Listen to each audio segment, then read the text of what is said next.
অবহেলা।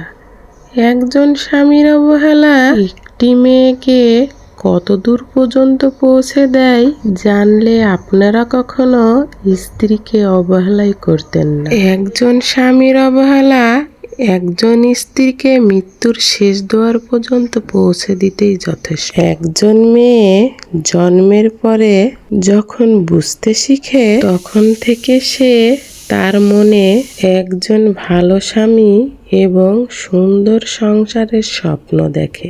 একটি মেয়ে অনেক স্বপ্ন নিয়ে স্বামীর ঘরে আসে, কিন্তু একজন স্বামীর অযত্নে এবং খারাপ ব্যবহারে সবসময় অপমানজনিত কথায় একজন মেয়ের মনকে দুমড়ে মুচড়ে শেষ করে দেয়। প্রতিনিয়ত এমন খারাপ ব্যবহার পেতে পেতে মেয়েরা অনেকটাই টেনশনে পড়ে যায়, যেখানে তাদের চোখে ছিল হাজারো রঙিন স্বপ্ন। অবহেলার কারণে হাজারো মেয়ের রঙিন স্বপ্ন দুমড়ে মুচড়ে একেবারে শেষ হয়ে যায়। স্বামী পাশে থাকার বদলে যখন নিজ স্ত্রীর বদনাম করতে থাকে দিনের পর দিন, তখন একটি মেয়ের আর কি করার থাকে? চোখের জল ফেলা ছাড়া। এভাবেই কিছু মেয়ের দিনের পর দিন, বছরের পর বছর কেটে যায়। যত দিন যায় ততই অবহেলা বেড়ে যায়। তখন মেয়েটি আস্তে আস্তে টেনশনে পড়ে যায়। মা বাবাকে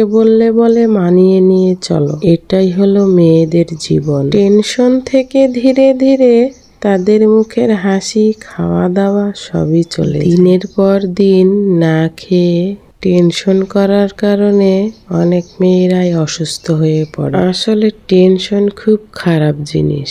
আমরা যারা জানি না তারা এটাকে খুব সামান্য মনে করে। একটা মানুষের জীবনে মৃত্যুর দিকে ঠেলে দিতে টেনশনের মতো ক্ষতিপূর্ণ জিনিস আর একটিও নেই। বেশি টেনশন করলে টেনশন থেকে নার্ভের সমস্যা দেখা দেয়। নার্ভের সমস্যা থেকে ধীরে ধীরে হাত পা অবশ অবশ ভাব এবং প্যারালাইসিস হয়ে যায়। টেনশন থেকে ডায়াবেটিস, স্ট্রোক সব রকমেরই সমস্যা দেখা দেয়।